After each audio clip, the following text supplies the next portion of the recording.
ಕಲ್ಯಾಣ ಕರ್ನಾಟಕದ ರಾಯಚೂರು ಜಿಲ್ಲೆಯ ಮಸ್ಕಿ ಮತ್ತೊಮ್ಮೆ ಸುದ್ದಿಯಲ್ಲಿದೆ. ಇತಿಹಾಸದ ಬಗ್ಗೆ ಮತ್ತಷ್ಟು ಕುತೂಹಲವನ್ನ ಹೆಚ್ಚಿಸಿದೆ. ಸಾಮ್ರಾಟ್ ಅಶೋಕನನ್ನ ದೇವನಾಂಪ್ರಿಯ ಅಂತ ಕರೆದಿರುವ ಏಕೈಕ ಶಿಲಾಶಾಸನ ಇರುವುದು ಮಸ್ಕಿಯಲ್ಲಿ. ಅಮೆರಿಕ, ಕೆನಡಾ ಮತ್ತು ಭಾರತದ 20 ಜನ ಸಂಶೋಧಕರ ತಂಡವೊಂದು ಮಸ್ಕಿ ಪಟ್ಟಣದ ಮಲ್ಲಿಕಾರ್ಜುನ ಬೆಟ್ಟ, ಬಯಲು ಆಂಜನೇಯ ಸ್ವಾಮಿ ದೇವಸ್ಥಾನ ಸೇರಿ ತಾಲೂಕಿನ ಹಲವು ಕಡೆ ಉತ್ಖನನ ನಡೆಸಿದಾಗ 4000 ವರ್ಷಗಳ ಹಿಂದೆ ಇಲ್ಲಿ ಜನವಸತಿ ಇತ್ತು ಎನ್ನುವ ಅವಶೇಷಗಳು ಸಿಕ್ಕಿವೆ.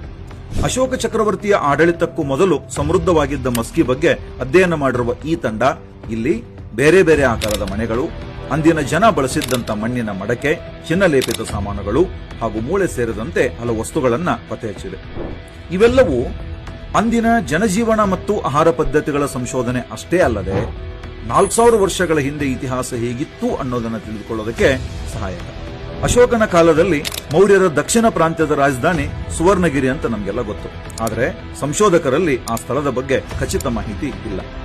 ಮಸ್ಕಿಯಲ್ಲಿ ಬೃಹತ್ ಶಿಲಾಯುಗದ ಗೋರಿಗಳು, ಚಿನ್ನದ ಅನೇಕ ವಸ್ತುಗಳು ಸಿಕ್ಕಿರುವುದರಿಂದ ಮಸ್ಕಿಯೇ ಸುವರ್ಣಗಿರಿ ಇರಬಹುದು ಅನ್ನೋದರ ಬಗ್ಗೆ ಕೂಡ ಸಂಶೋಧನೆ ನಡೆದಿದೆ.